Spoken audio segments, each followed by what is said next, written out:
할렐루야. 하나님의 말씀은 열왕기하 22장 1절에서 2절까지 말씀 보도록 하겠습니다. 열왕기하 22장 1절에서 2절까지 말씀입니다.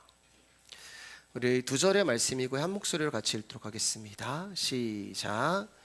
요시야가 왕위에 이를 때 나이가 8세라 예루살렘에서 31년간 다스리니라. 그의 어머니 이름은 여디다요 보스가 아디아의 딸이더라.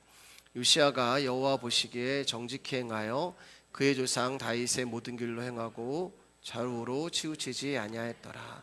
아멘. 말씀의 제목 읽어보겠습니다. 시작. 잃어버린 율법책이 내게 들려질 때 우리 옆 사람과 인사할까요? 귀하십니다. 귀하십니다. 이제 므낫세 왕이 죽고 그의 아들 아몬이 왕이 되었지만 신하들의 반역으로 2년 만에 왕의 자리에서 사라지게 됩니다. 그러나 언약을 이루신 하나님은 백성들을 도구로 사용하셔서 반역한 신하들을 죽이고 아몬의 아들 요시야가 이제 8살에 왕위에 오르게 됩니다.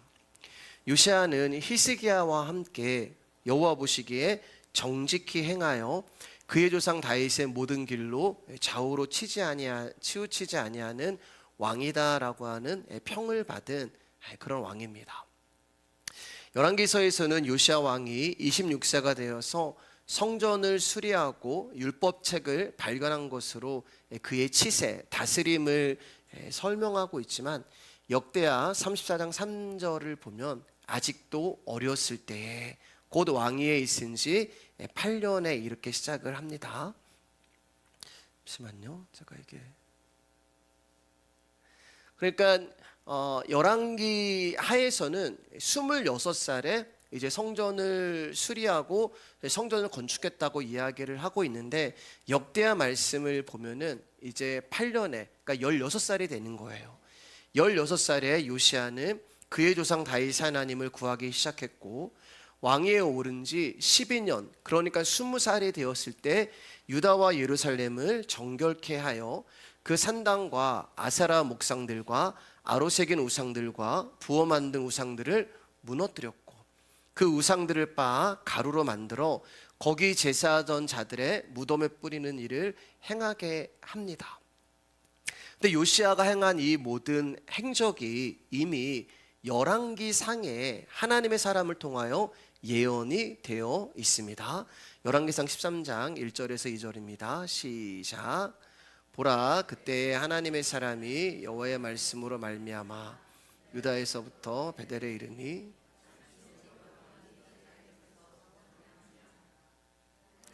사람이 제단을 향하여 여호와의 말씀으로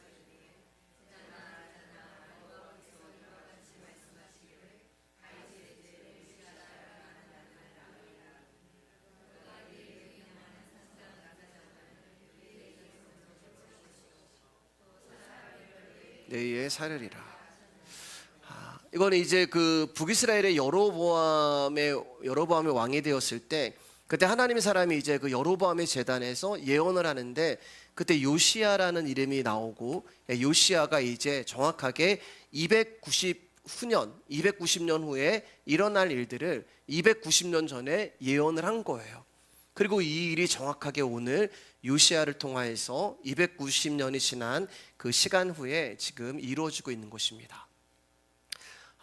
이처럼 우리가 읽은 열왕기서에서는 죄송합니다. 역대기서처럼 요시야의 자세한 업적이 기록되어 있지 않습니다. 그럼 왜 열왕기서는 역대기와 다르게 요시야의 치세 그리고 요시야의 업적을 생략하고 있는 것일까? 그 이유는 성경은 사람의 치세를 이야기하고 싶은 것이 아니라 오직 하나님의 구속의 역사를 어떻게 그분이 이루어 나오셨는가를 우리에게 말씀하고 싶으시기 때문에 그래요. 그러니까 성경을 보면서 우리가 다윗을 본받자 요시야를 본받자 이런 것이 아니라 하나님은 성경을 통하여서 당신의 구속의 역사를 어떻게 이루고 계시는가를 우리 가운데 설명하기 위해서 열왕기하에서는 요시야의 업적과 치세가 빠져 있는 것입니다. 그렇기 때문에 오늘 역시 이제 열왕기하 22장을 우리가 다 나눌 텐데요. 오늘 역시 성경이 의도하는 대로 요시야가 어떤 사람인가, 그의 치세와 업적이 아닌 성전에서 이제 발견된 율법책을 통해서 하나님이 요시야에게 준 것이 무엇인가에 중점을 두며 이제 말씀을 나눠보기를 원합니다. 3절에서 7절입니다. 시작. 요시야 왕 8째 아샬리아의 아들 서기관 사반을 여호와의 성전에 보내며 이르되 너는 대제사장 힐가야에게 올라가서 백성이 여호와의 성전에 드린 은 곧 문 지킨 자가 수납한 은을 계산하여 여호와의 성전을 맡은 감독자의 손에 넘겨 그들이 여호와의 성전에 있는 작업자에게 주어 성전에 부서진 것을 수리하게 하되 곧 목수와 건축자와 미장에게 주게 하고 또 제목과 다듬은 돌을 사서 그 성전을 수리하게 하라. 그러나 그들의 손에 맡긴 은을 회개하지 말지니 이는 그들이 진실하게 행함이니라. 아멘. 요시야가 이제 26살이 되었을 때, 그러니까 우상과 우상의 단을 제거한 후에 이제 무너진 성전을 수리하고자 하는 계획을 세우고 성전에 출입하는 백성들에게 헌금을 내게 합니다. 이렇게 한 이유는 우리가 이제 계속해서 열왕기서를 봤잖아요. 아수르가 남유다를 침공함으로 말미암아, 여러 차례 침공함으로 말미암아 남유다의 국력이 약해져 있는 상태가 되는 거예요. 그러니까 돈이 없는 거예요. 그리고 성전에 있는 벽과 또 그 모든 기물에 있는 그 벽에 있는 금까지 긁어갈 정도로 금과 은을 다 가져갔기 때문에 남유다에는 지금 사실은 돈이 없습니다. 그리고 성전이 무너지고 부서졌어요. 그래서 요시야가 이제 우상들을 다 제거한 후에 성전을 다시 무너지고 부서진 성전을 재건하기를 원한 거예요. 그래서 이제 백성들에게 헌금을 걷어서 그 걷어들인 헌금을 가지고 성전 공사 감독관에게 주어 일꾼들의 품삯을 주고 그리고 나무와 돌을 사서 성전을 고치도록 했습니다. 여기 말씀을 보면 근데 이 사람들이 얼마나, 이 목수와 건축자와 미장이 이 성전을 지금 건축하고 있는 사람들이 얼마나 정직했냐면, 요시야가 뭐라고 얘기하냐면은 그들의 손에 맡긴 은을 회개하지 말지니 그들은 진실한 자들이라, 이렇게 얘기해요. 정직하게 하나님의 전을 건축하고 수리할 때 진실하게 했기 때문에 요시야가 너희들에게 맡긴 이 재정이 어떻게 쓰였고 얼마나 어떻게 돌아갔는지를 보고하지 말아라, 이렇게 이야기를 이제 합니다. 자, 그런데 이제 대제사장 힐게야가 죄송합니다. 제가 이게 익숙하지가 않아서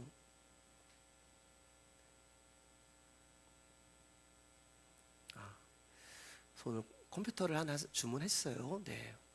여러분이 혹시 사주실까봐, 누가 혹시 컴퓨터를 혹시 사줄까봐 제가 미리 오늘 주문했습니다. 네. 그러니까 부담 갖지 마세요. 네. 자, 죄송합니다.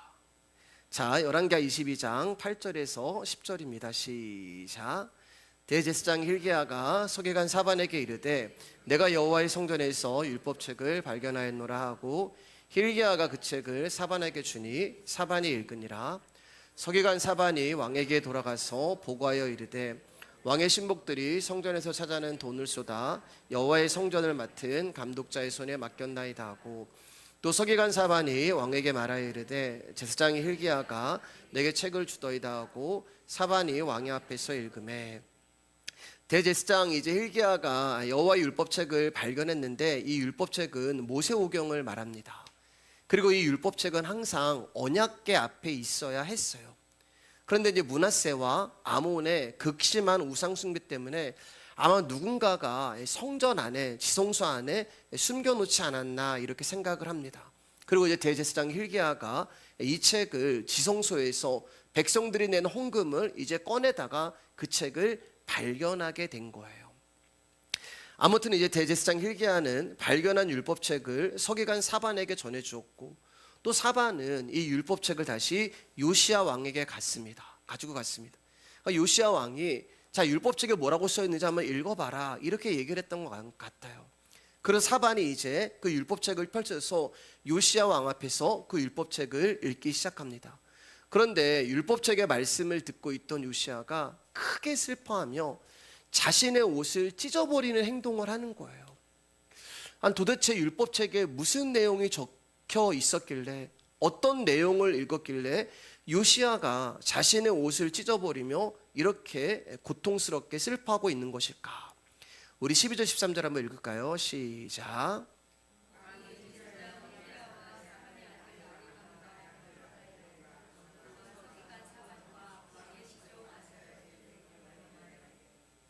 너희는 가서 나와 및 이스라엘과 유다의 남은 자들을 위하여 이 발견한 책의 말씀에 대하여 여호와께 물으라.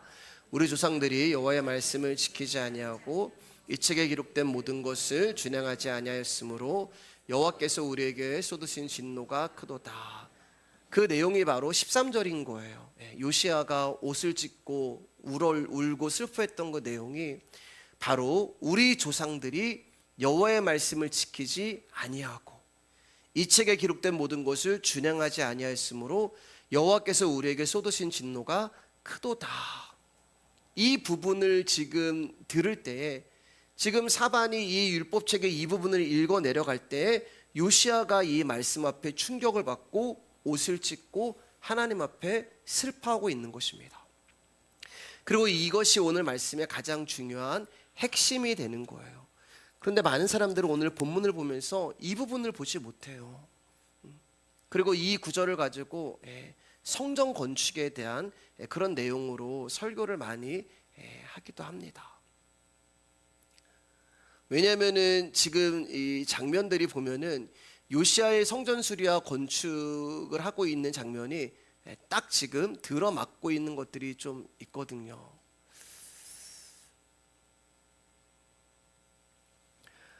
요시야의 성전 수리와 건축의 말씀이 오늘날 교회가 예배당을 건축하고 수리하는 일에 정당성을 주장하기에 딱 알맞은 지금 그런 내용이란 말이에요. 요시야가 지금 성전을 수리하다가 율법책을 발견했는데 이것이 성전 건축을 기뻐하시는 하나님의 응답이다, 이렇게 이제 말씀을 많이들 전하십니다. 그렇잖아요, 여러분. 지금 성전을 수리하는 것이 하나님이 원하시고 기뻐하는 것이기 때문에, 성전을 건축하는 것이 하나님이 원하시는 것이고 기뻐하시는 것이기 때문에 잃어버린 율법책이 발견된 것이다, 하나님이 이렇게 사인을 주신 것이다, 그렇게 이제 많은 분들이 이야기를 하는데, 여러분, 오늘 이 말씀은 예배당을 건축하는 것과 전혀 상관이 없는 그런 이야기입니다. 성전을 수리하는 것하고도 전혀 연관성이 없는 그런 이야기예요. 그 이유는 구약의 성전이 오늘날 예배당이라는 건물과 전혀 상관이 없는 것이고, 또 본문의 이야기가 성전을 수리함으로써 복을 받는다는 내용이 아니기 때문에 그렇습니다. 오히려 이제 이 율법책을 발견함으로 하나님의 진노와 심판과 저주가 무엇인가를 더 확실하게 알게 되는 내용이 되는 것입니다. 말씀드렸듯이 요시야 왕은 16살이 되어서 다윗 하나님을 구하기 시작했고, 20살이 되어서는 많은 우상과 우상의 단을 제거했습니다. 그리고 26살이 되어서는 우상 숭배와 아수르의 침략으로 무너지고 부서진 하나님의 성전을 수리하게 되었어요. 대단한 왕이죠. 대단한 신앙의 사람입니다. 이것만 본다면 요시야 왕은 진심으로 하나님을 믿고 의지하는 믿음의 사람이요 신앙인이라고 할 수 있는 거예요. 그러나 하나님이 원하시는 신앙의 모습은 이런 모습이 아니라는 거예요. 성전에서 율법책이 발견되고 서기관이 그 율법책을 읽었을 때 요시야가 자기의 옷을 찢습니다. 옷을 찢는다는 표현은 마음을 찢는다는 내용이 되는 거예요. 즉 자신의 죄를 깨닫고 통회하는 것을 뜻합니다. 그러니까 들려지는 말씀을 통하여서 지금 내가 하나님의 뜻과는 전혀 다른 삶을 살아가고 있구나, 들려지는 말씀을 통하여서 내가 지금 하나님의 뜻을 떠나 있구나라는 것을 알게 된 거예요. 그래서 21절 말씀 가운데 13절 말씀 가운데 여호와의 크신 진노를 요시야가 깨달았다, 이렇게 이야기를 하고 있는 것입니다. 여러분, 만약에 성전에서 율법책이 발견되지 않았다면 결과는 어떠했을까? 당연히 요시야가 옷을 찢을 일도 없을 것이고 여호와의 크신 진노를 깨닫지도 못했을 것입니다. 순조롭게 성전 수리가 진행이 됐을 것이고 완성이 되었을 것이고 또 깨끗해진 성전을 바라보면서 보람을 느꼈을 것이고 하나님이 자신이 한 이 일을 기뻐하실 거라고 생각을 했을 거예요. 다시 말해서 자신이 행한 일을 바라보면서 자신이야말로 여호와 앞에서 통회하고 자복해야 할 존재라는 것을 잊게 되는 것이고 유다를 향한 하나님의 진노가 크다라는 것도 잊었을 거라는 얘기입니다. 근데 요시야가 이것을 어떻게 깨달았다고 여러분? 말씀을 들었을 때 이것을 깨닫게 된 거예요. 그래서 성도가 말씀 앞에 나와야 되는 이유가 여기에 있는 것입니다. 여러분, 요시야가 율법책을 발견하기 전까지는 지금 산당과 아세라 목상과 모든 우상을 제거하는 일과 성전을 수리하고 건축하는 일에 모든 힘을 쏟고 있었어요. 여러분이 요시야라면 그러한 자신의 일을 바라보면서 이것은 하나님의 뜻이야 라고 생각을 할 것입니다. 우상을 척결하는 거 하나님의 뜻이고 성전을 건축하는 거 하나님의 뜻이고 성전을 수리하는 거 하나님의 뜻이고 그렇기 때문에 나는 지금 신앙인으로서 당연히 해야 하는 일을 하고 있고 하나님이 기뻐하는 일을 하고 있어. 그렇게 생각을 했을 거예요. 그러나 한 가지 분명히 알아야 하는 것은 요시야가 우상을 제거하는 일에 온 힘을 쏟고 있을 때 하나님의 말씀은 없었다는 거예요. 발견되지 않았다는 거예요. 자신의 힘으로 하나님의 일을 한다고 할 때 정작 그는 하나님의 말씀을 잃어버리고 있었단 말입니다. 말씀이 없고 말씀을 잃어버렸기 때문에 내가 나오는 거예요. 말씀이 없고 말씀을 잃어보니까 나의 열심이 나오는 것이 우상을 척결하고 성전을 수리하고 성전을 건축하고 그것을 보면서 하나님 나 잘했죠? 그렇게 나가는 거예요. 즉 그에게 들려지는 말씀도 선포되는 말씀도 없으니까 자기의 행위와 자기의 열심만 나오고 있는 것입니다. 그리고 그것을 신앙이라고 생각하고 그것을 하나님의 일이라 착각을 했던 것입니다. 여러분, 말씀이 들려지지 않으면 우리는 내가 누구인가를 알 수 없어요. 그 어떤 것도 하나님 앞에서 내가 어떤 존재인가를 드러나게 할 수 있는 것이 없단 말입니다. 말씀에는 없는 거예요. 내가 누구인가를 깨닫지 못하면 나의 죄악을 볼 수 없게 되고 나의 죄악을 볼 수 없는 사람은 자신을 향한 하나님의 크신 진노를 볼 수가 없는 거예요. 말씀드린 대로 우상을 제거하고 성전을 수리하는 요시야의 일들은 모두가 요시야가 참으로 신앙이 좋다는 것을 보여줄 뿐 요시야 역시 하나님의 크신 진노 아래 있는 악한 자라는 것은 보여주지 못하고 있는 것입니다. 그러므로 요시야에게 율법책이 없었다면 요시야는 자신의 악함을 보지 못한 채 여전히 자신이 행한 일에 대한 보람을 마음에 둔 채 살았을 거예요. 그래서 하나님이 지금 잃어버린 율법책을 발견하게 하시는 것입니다. 그리고 그 율법책을 통하여서 당신의 뜻과 당신의 말씀을 요시야에게 들려주고 있는 거예요. 그리고 그 말씀이 요시야에게 들려지자 요시야가 나는 자랑할 거 하나 없고 내세울 거 하나 없는 죄인이구나라는 것을 깨닫게 되는 것입니다. 그 말씀이 들려지지 않을 때는 내 열심으로 내 행위로 하나님의 일이라고 칭찬받는 일이라고 그렇게 생각을 했단 말입니다. 그런데 그 말씀이 나에게 들려지자 옷을 찢고 하나님 나는 주님 앞에 내세울 것 하나 없고 자랑할 거 하나 없는 죄인이군요. 그 말씀 앞에 나의 악함을 보고 하나님의 진노를 보게 되자 마음의 통회함이 터져 나와서 옷을 찢어버리는 것입니다. 이게 말씀이 우리 가운데 하시는 일이에요. 여러분, 우리가 말씀 앞에 나오는 이유도 이와 같은 것입니다. 하나님의 진노 아래 있는 나를 발견하는 것이고 우리의 악을 보게 함으로써 통회하는 심령이 되게 하셔서 하나님의 용서하심과 하나님의 긍휼하심이 없으면 나는 진노를 받을 자라는 것을 깨닫게 하시는 것이 말씀이 하시는 일이에요.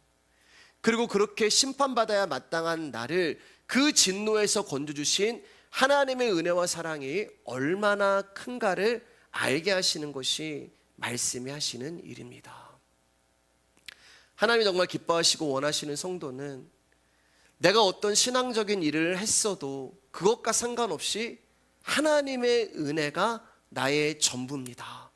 하나님의 사랑이 나의 전부입니다라는 것을 고백하는 자가 여러분 하나님이 원하시는 성도가 되는 거예요.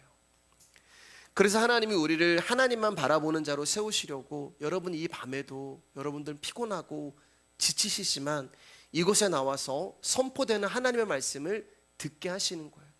그 지금 잃어버린 율법책이 그 서기관을 통하여서 여러분에게 들려지고 있는 것입니다. 그리고 이 말씀은 아무에게나 허락된 것이 아니란 말이에요.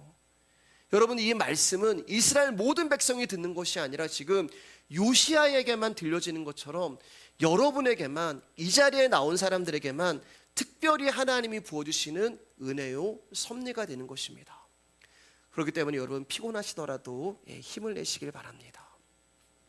우리는 우리 행한 바를 생각하며 스스로에게 만족하는 자들이에요. 어떤 분들은 이제 아침에 직장이나 회사에 나가서 묵상집을 펼쳐놓고 또 묵상하는 나에게 스스로 만족하고, 또 저녁에 잠자리에 들면서 빼놓지 아니하는 기도에 만족하고, 하루에 일정한 양을 내가 정해서 보는 그 성경에 만족을 하기도 합니다. 그런데 이것이 자신이 행한 것을 선으로 볼 수 있는 올무가 될 수 있다는 거예요. 나에 대한 만족, 그러한 자신의 선에 대한 만족이 때로는 여러분으로 하여금 하나님 앞에 통회하는 심령으로 나아가는 것을 방해하기도 하는 거예요. 그리고 때로는 그것이 하나님의 말씀을 잃어버린 자로 살아가기도 합니다. 열왕기하 22장 2절 말씀에 요시야가 여호와 보시기에 정직히 행하여 그의 조상 다윗의 모든 길로 행하고 좌우로 치우치지 아니하였더라. 여러분 성경이 요시야를 이렇게 평가하는 이유는 그가 우상 제거하고 성전 수리해서가 아니에요. 다윗의 모든 길을, 다윗이 행위를 기준으로 해서 생각한다면 여러분 다윗이 행한 것이 뭐가 있어요? 밧세바 간음하고, 자기가 간음한 거 덮기 위해서 살인하고.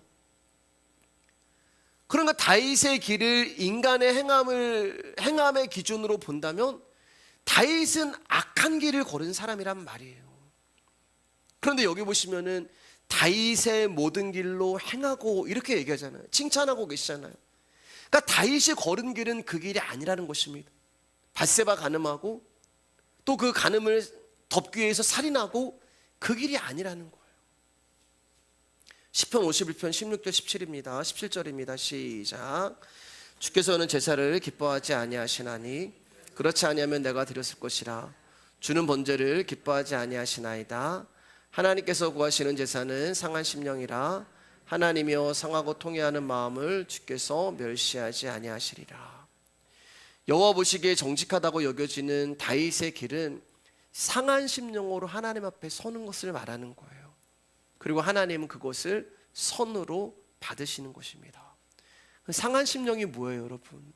마음이 아픈 거 아니라고 말씀드렸어요. 상한 심령이라는 것은 나의 죄를 깨닫고 하나님, 나는 하나님 없으면 살아갈 수 없는 존재입니다. 성경에 하나님 택한 사람들은 다 이 상한 심령으로 주님을 만나게 되는 거예요. 하나님은 요시야로 하여금 율법책을 듣게 함으로써 다윗이 걸어갔던 그 상한 심령의 길로 인도하고 계시는 거예요. 로마서 7장 9절 말씀입니다. 시작. 전에 율법을 깨닫지 못했을 때는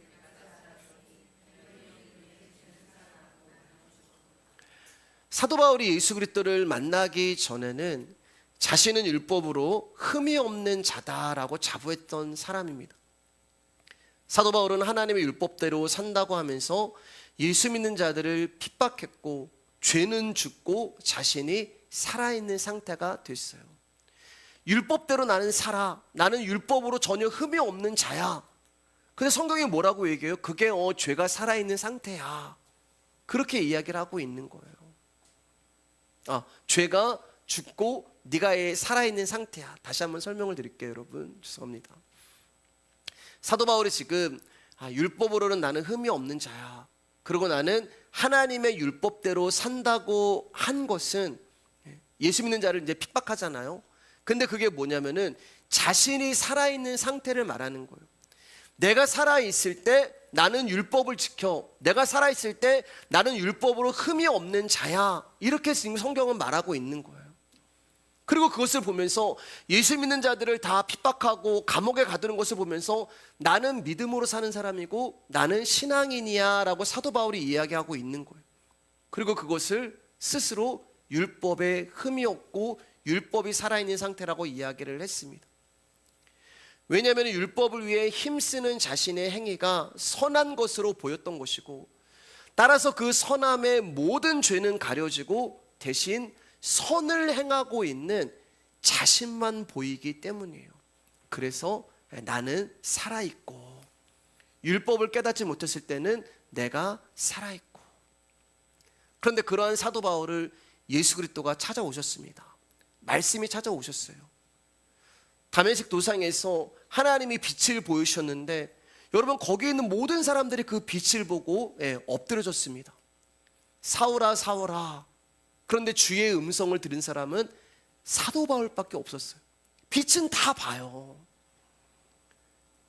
와, 이게 뭐야, 신기하다, 환상이야, 놀라운 거야, 엄청난 빛이 뭐야.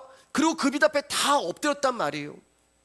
근데 예수 그리스도의 말씀이 들린 사람은 사울아 사울아 라고 하는 그 수많은 사람들 중에서 사도 바울밖에 없단 말이에요. 말씀이 들려진 자는 한 사람이에요. 보는 거는 다 봐요. 그 말씀이 사도 바울을 찾아와서 자신 안에서 그 말씀이 일을 하기 시작하자 죄가 살아나고 자신이 죽는 것입니다. 즉 자신이 율법대로 산다고 했던 그 모든 행위가 선한 것이 아니었고 전부 쇳덩어리였구나. 그것을 깨달으면 깨달을수록 사도 바울은 점점 죄인의 자리로 내려가는 거예요. 그래서 결국에 죄인 중에 괴수의 자리까지 내려가는 것입니다. 말씀이 들려지고 깨달아지면 여러분, 나는 없고 죄인만 있는 거예요. 이게 무슨 의미인지 아시겠어요, 여러분? 그분의 은혜가 깨달아지면 나는 없고 죄인 김길용만 있는 거예요. 예수 그리스도는 죄인을 구원하러 오신 것이지, 하나님 나 잘했죠라고 나 자랑하는 의인을 구원하러 오신 것이 아니기 때문에 그렇습니다. 그래서 사도 바울이 말씀이 깨달아지고 예수님이 누구인지를 알아가고 복음이 무엇인가를 알아갈수록 그는 점점 죄인이 되어가는 거예요. 죄 많은 곳에 은혜가 많도다, 그 얘기를 하는 것입니다. 말씀이 들리고 깨달아질 때마다 나라는 존재는 없어지는 것입니다. 죽어가는 거예요. 그리고 죄인 중에 괴수만 그 자리에 남는 것입니다. 여러분, 사도 바울이 언제 죄인 중에 괴수라고 한지 아세요? 그가 복음을 전파하기 위해 자신의 모든 수고를 아끼지 아니할 때, 그러니까 외적으로 보면 누구보다 하나님에 대해 열심을 할 때, 복음을 전하는 것에 목숨을 아끼지 않을 때, 그때 사도 바울의 자신을 향하여서 나는 죄인 중에 괴수야, 계명의 이름에 죄는 살아나고 나는 죽었도다. 성전이 무너지고 부서진 곳을 수리할 때 발견된 율법책의 말씀을 듣고 요시야가 옷을 찢은 것은 율법책으로 인하여 유다의 죄를 보았기 때문에 그렇습니다. 인간으로 하여금 자신의 악을 보게 하는 것이 말씀이 하시는 일이에요. 그 말씀이 너는 나의 은혜가 없으면 살아갈 수 없는 죄인이야 라는 것을 깨닫게 하시게 하는 것입니다. 즉 하나님의 법이 이르게 되면 죄가 살아나게 되어 내가 죄인 중에 죄인이구나 라는 것을 살아난 죄가 깨닫게 하는 거예요. 하나님의 계명은 우리가 행한 그 어떤 것도 선한 것으로 보지 않습니다. 하나님의 계명은 우리가 하나님의 크신 진노 아래 있음을 보게 하시고 상한 심령이 되게 하셔서 우리를 하나님의 크신 진노에서 건지시기 위해 독생자 예수님을 이 땅에 보내시고 십자가에 죽게 하신 놀라운 은총과 사랑을 바라보며 감사한 길로 인도해 가시는 거예요. 갈라디아서 3장 10절입니다. 시작. 무릇 율법행위에 속한 자들은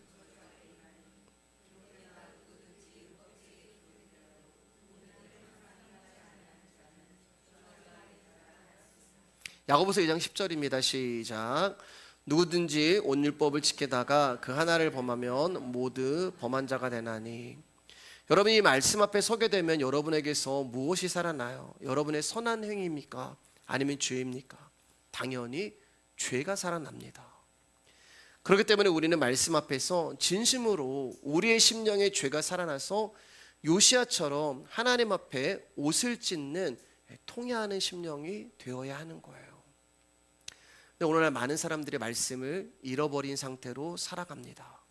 종교적인 열심이 차고 넘쳐서 열정적으로 신앙의 길을 바르게 가고 있는 것처럼 보이지만 결국 그러한 자가 자기의 열심으로 넘어지고 그 열심으로 인하여서 그것을 선으로 여김으로 죄가 살아나고 자신이 죽는 상하고 통회하는 심령과 멀어지는 상태가 되는 거예요.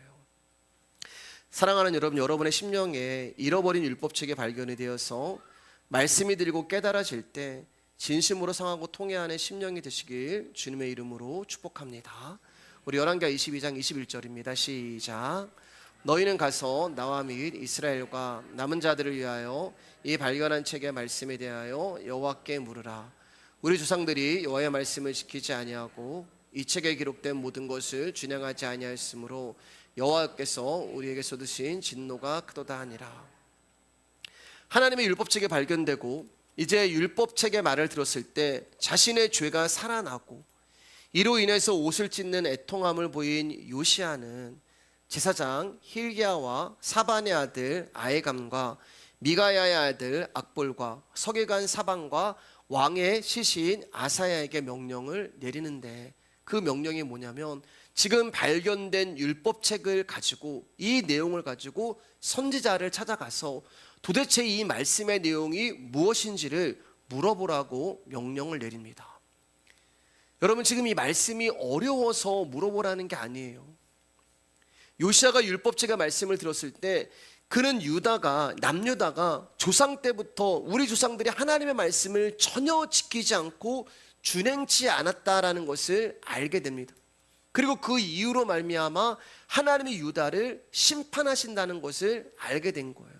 그래서 그럼 하나님 어떻게 해야 이 진노에서 이 심판에서 벗어날 수 있습니까? 라는 것을 이제 선지자에게 가서 물어보라고 명령을 내린 것입니다. 열왕기하 22장 14절입니다. 시작.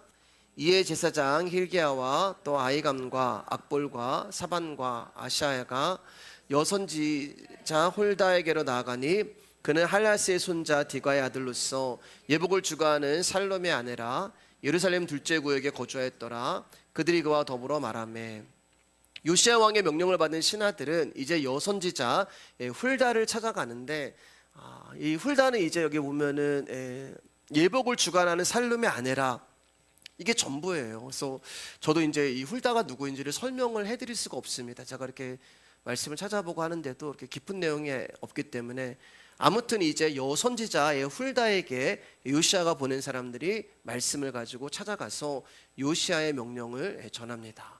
자, 그러자 훌다가 이제 이렇게 이야기를 해요. 15절에서 17절입니다. 시작. 훌다가 그들에게 이르되 이스라엘 하나님 여호와의 말씀이 너희는 너희를 내게 보낸 사람에게 말하기를 여호와의 말씀이 내가 이곳과 그곳 주민에게 재앙을 내리되 곧 유다 왕이 읽은 책의 모든 말대로 하리니 이는 이 백성이 나를 버리고 다른 신에게 분향하며 그들의 소능이 모든 행위로 나를 경노하게 하였습니다.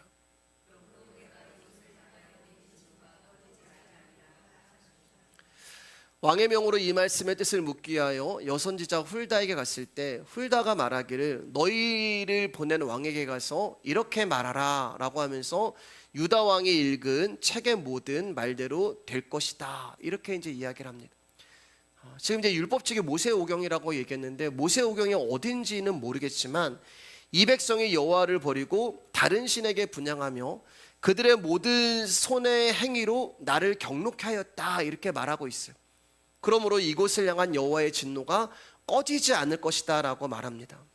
그러니까 훌다가 이제 답을 한 건 뭐냐면은 하나님이 그 진노를 거두지 않으시겠다는 말씀이에요. 그러니까 쉽게 말씀드리면 이런 거예요, 여러분. 요시야가 하나님 어떻게 하면 이 진노에서 벗어날 수 있습니까? 하나님 어떻게 하면 하나님께 범죄한 이 죄를 용서받을 수 있습니까? 이렇게 물은 거란 말이에요.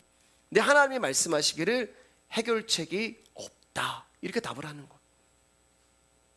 하나님이 방법을 얘기해 주시는 것이 아니라 이렇게 하면 너희가 구원을 받을 수 있어, 이렇게 하면 내가 너희를 용서할 거야, 이렇게 말씀하실 줄 알았는데 하나님 뭐라고 말씀하시냐면은 방법이 없다, 해결책이 없다. 즉 이제 남유다에게 남은 것은 하나님의 진노로 인한 재앙밖에 없다, 이렇게 말씀을 하시는 거예요.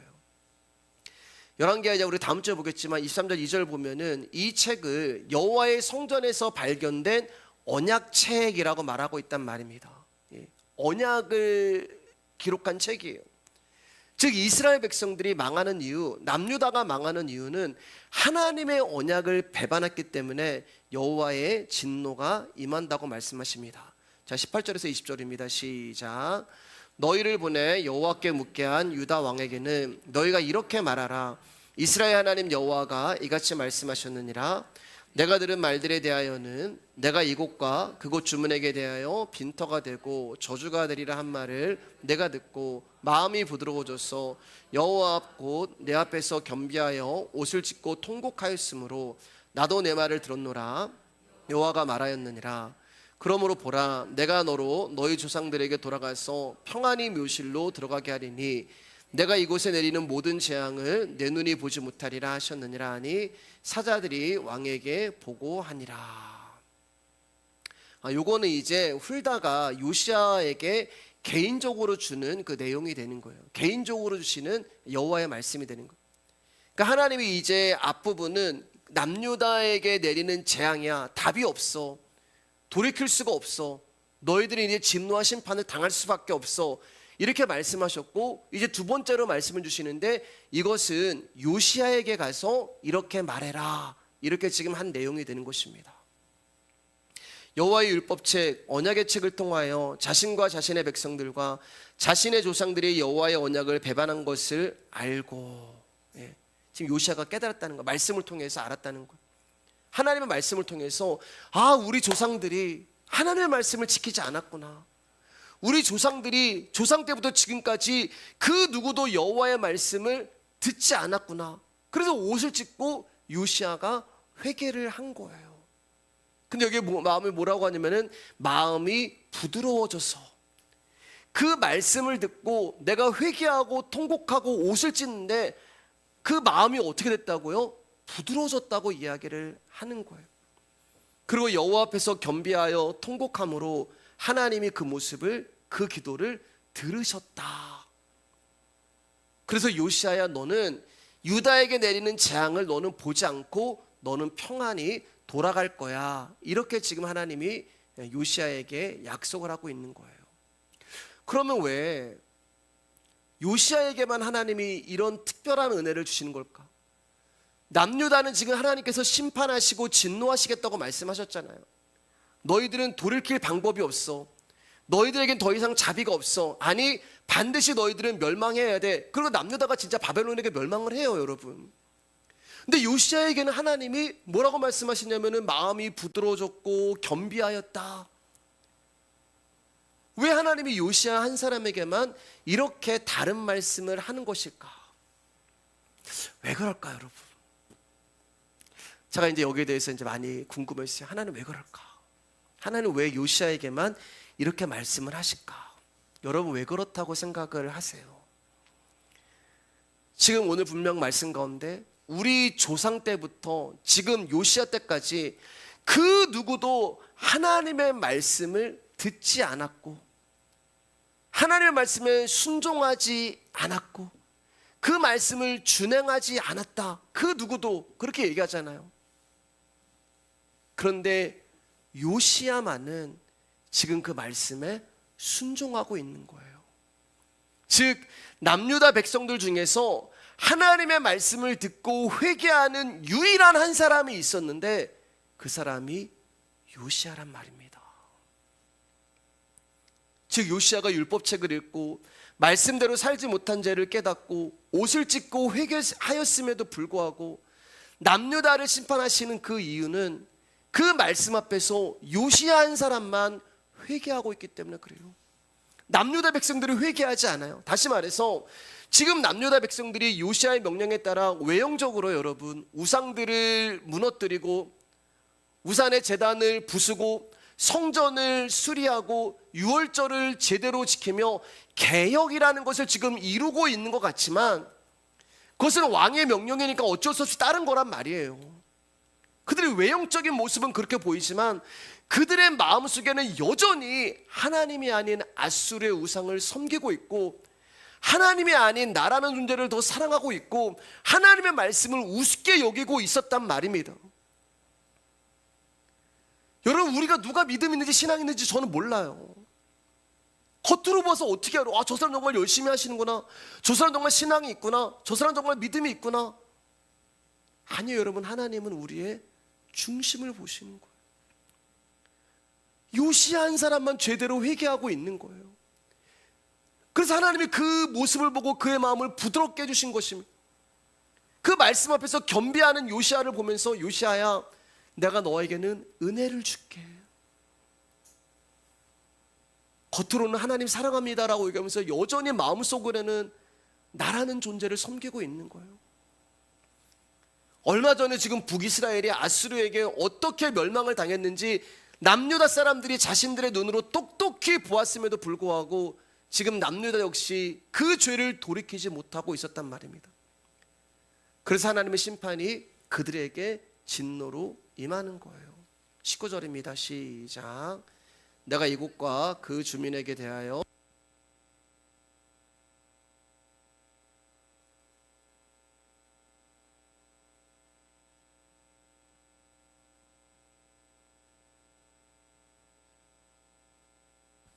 여호와의 율법책의 말씀이 들려질 때, 곧 하나님의 언약의 내용이 들릴 때 그 말씀을 듣는 요시야 왕의 마음이 부드러워지고 겸비해지고 회개하고 통곡하는 거예요. 그러니까 여러분, 하나님의 말씀이 우리 가운데 들려질 때 우리 안에서 나타나는 특징이란 말입니다. 겸비해진다는 말은 낮아지는 거예요. 겸손해지는 거예요. 하나님, 나는 아무것도 아닙니다. 하나님, 내 힘으로 할 수 있는 것이 없습니다. 그 말씀이 우리 안에 오셔서 이 일을 하는 거예요. 그리고 그것이 회개하고 옷을 찢고 돌이키고 통곡하는 모습으로 나타나는 것입니다. 낮아지고 낮아질수록 죄인 중에 괴수가 될수록 하나님의 은혜가 우리 가운데 임재하시는 거예요. 근데 이 모든 은혜는, 이 은혜는 남유다 백성들한테 일어나는 것이 아니라 요시야 한 사람에게만 일어났단 말이에요. 그런데 이 말은 무슨 말이냐? 아무리 말씀이 들려줘도, 여러분 똑같이 말씀을 들어도 어떤 사람은 그 마음이 부드러워지고 그 마음이 겸비해지는 사람이 있는데 어떤 사람은 더 강팍해지는 사람이 있다는 거예요. 예레미야 36장 20절에서 26절입니다. 같이 읽을까요? 시작. 그들이 그 두루마리를 서기관 엘리사마의 방에 두고 뜰에 들어가 왕께 나가서 이 모든 말을 왕의 귀에 아리니 왕이 여우디를 보내어 두루마리를 가져오게 하매 여우디가 서기관 엘리사마의 방에서 가져다가 왕과 왕의 곁에 선 모든 고관의 귀에 낭독하니 그때 그 앞에는 불피운 화로가 있더라. 여우디가 서느 쪽을 낭독하면 왕이 칼로 그것을 연하여 베어 화롯불에 던져서 두루마리를 모두 태웠더라.